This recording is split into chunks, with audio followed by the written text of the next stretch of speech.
Hello everyone.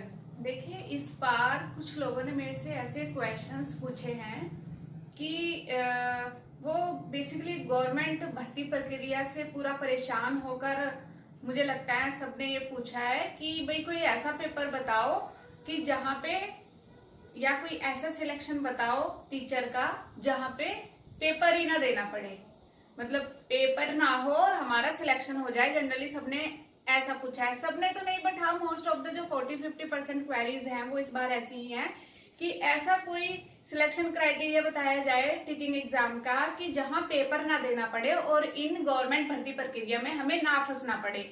कल को भर्ती कोर्ट में चली जाती है, कहीं कुछ डिले हो जाता है, कहीं पूरा नोटिफिकेशन ही कैंसिल हो जाता है, तो इन सब से परेशान होकर बेसिकली कैंडिडेट्स ने ये सवाल पूछा है। तो आज हम जो इस लेक्चर में, इस सेशन में बात करने वाले हैं संडे रूबरू के अंदर, वो हम यही बात करने वाले हैं कि ऐसी कौन सी सिलेक्शन प्रोसेस है जहां आप डायरेक्ट एंट्री ले सकते हो और जहां सैलरी भी लगभग 35 से 40 हजार है, तो आपकी एंट्री वहां बिना पेपर दिए हो सकती है। तो अगर आपका भी यही क्वेश्चन है तो आप मेरे साथ वीडियो के एंड तक बने रहिए, और अगर आप चैनल पर नए हैं तो देखिए चैनल को लाइक शेयर सब्सक्राइब करना ना भूलिए। एक और इम्पोर्टेंट मैं आपको अपडेट दे दूं, देखिए हरियाणा टीईटी ने अपना नोटिफिकेशन जारी कर दिया है। फॉर्म फिल होने कल से डेट थी, मे भी शुरू हो गए हो और मे भी विंडो हो सकता है आज खुली हो, तो वो आप जरूर एक बार अपना फॉर्म फिल कर दीजिए। और हरियाणा वालों, आपको तो सबको करना ही करना है, तो आप अपना एचटेट फॉर्म फिल कीजिए। और मैं एचटेट के लिए बेसिकली कुछ महामैराथन क्लासेस आपकी ज्वाइन कराऊंगी, सो दैट एक्चुअली क्या होता है कि सीटेट और एचटेट के जो पेपर पैटर्न है उसमें बहुत डिफरेंस है। जिस तरीके के क्वेश्चन सीटेट में पूछे जाते हैं वैसे हरियाणा टीईटी में नहीं पूछे जाते। तो मेरी कोशिश ये रहेगी कि बेसिकली हर एक सब्जेक्ट के ऊपर आपको एक मैराथन क्लास दे दी जाए, सो दैट आप उसको अटेम्प्ट करके एटलीस्ट 100+ जो आपका स्कोर है वो आ जाए। चलिए, अगर आपका भी यही क्वेश्चन है तो वीडियो में मेरे साथ बने रहिए। मैं मोना एक बार फिर स्वागत करती हूँ आप सभी का सीडीपी क्लासेस में और संडे रूबरू में। आज हम बात करने वाले हैं दिल्ली गेस्ट टीचर वैकेंसी के बारे में। जी हाँ, दिल्ली गेस्ट टीचर वैकेंसी ये एक ऐसी वैकेंसी है जहां आप सीधा फॉर्म फिल कीजिए, वहां पे आपकी मेरिट लगेगी आपके मार्क्स के अकॉर्डिंग, और उस मेरिट के अकॉर्डिंग जब आपका सिलेक्शन हो जाएगा तो आपको सीधा स्कूल अलॉट कर दिया जाएगा। अगर मैं वहां की वैकेंसीज की बात करूं तो देखिए, ये अब आप पूछेंगे कि ये निकलती कब कब है। देखिए, ये जो लास्ट निकली थी, मैं अगर आपको पिछला रिकॉर्ड बताऊं तो ये 17-18 में निकली थी, फिर 17-18 के बाद ये 20-21 में निकली। मतलब हर 2-3 साल के गैप पे ऐसा देखा जा रहा है कि ये वैकेंसीज निकलती है, और जो अब आने की संभावनाएं हैं वो डेफिनेटली 2022-23 में भी आ सकती है दिसंबर जनवरी में, और 23-24 में भी आ सकती है।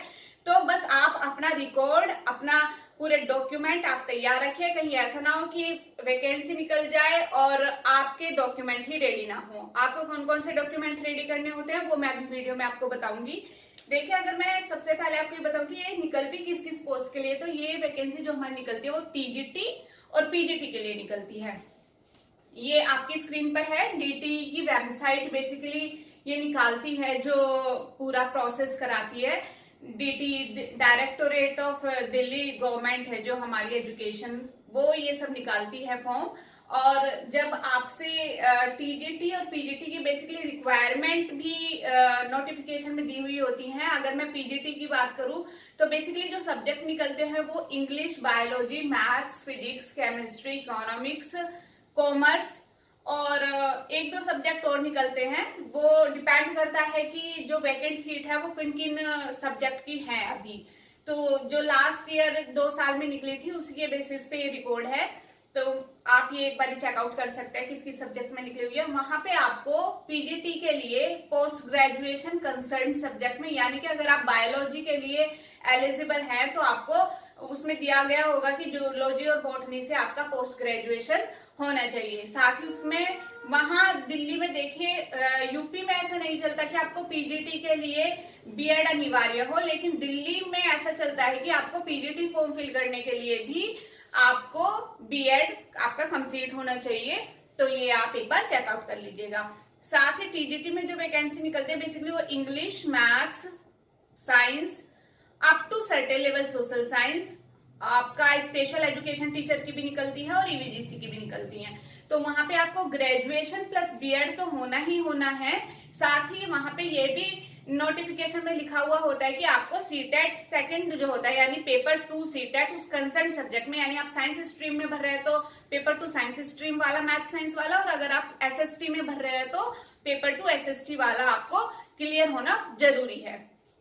उसके बाद सारे डॉक्यूमेंट्स आपको क्या क्या चाहिए वो जब आप फॉर्म फिल करेंगे, देखिए आपने 10th 12th graduation BEd CTET, आपका मूल निवास प्रमाण पत्र, आप किस कैटेगरी में भर रहे हैं, आपका जाति प्रमाण पत्र, ये कुछ बेसिक्स हैं जो चाहिए ही चाहिए। तो ये आप अपने बिल्कुल रेडी रखिएगा। साथ ही जो मैं मेरिट निकलती है, एक बार इसकी सैलरी का स्ट्रक्चर यहाँ पे देख लेते हैं। देखिए जो सैलरी स्ट्रक्चर है वो ये है कि लगभग ये पर डे के हिसाब से आपको सैलरी दी जाती है। तो लगभग ऐसा होता है कि अगर हम संडे एक्सक्लूड कर दे तो अप्रोक्स 25 डेज बैठते ही बैठते हैं।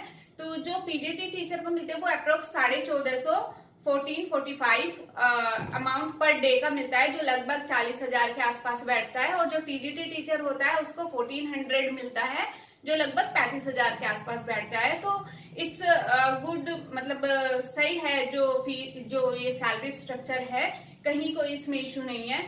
बस हाँ ये जरूर होता है कि देखिए 1 साल के लिए कॉन्ट्रेक्चुअल बेस जॉब होती है, बट ये रिन्यू होती रहती है अनटिल अनलेस उस पोस्ट पर कोई रेगुलर टीचर ना आ जाए। और गवर्नमेंट की यही कोशिश रहती है कि रेगुलर, मतलब जिन्होंने गेस्ट टीचर जहाँ पे उन्होंने रख लिया तो वो लगभग 8 से 10 साल का उसको एक्सपीरियंस, मतलब उतना तो खींच ही लेते हैं। अब उसके बाद तो देखिए कुछ कहा नहीं जा सकता, बट हाँ इट्स ना से अच्छा है, मतलब ये वाली जॉब ना करने से कहीं भी अच्छा है। कुछ अनुबंधों की हमारे जैसे यूपी में भी निकलती है और स्टेट्स में भी निकलती है, लेकिन वहां का सैलरी स्ट्रक्चर उतना अच्छा नहीं है।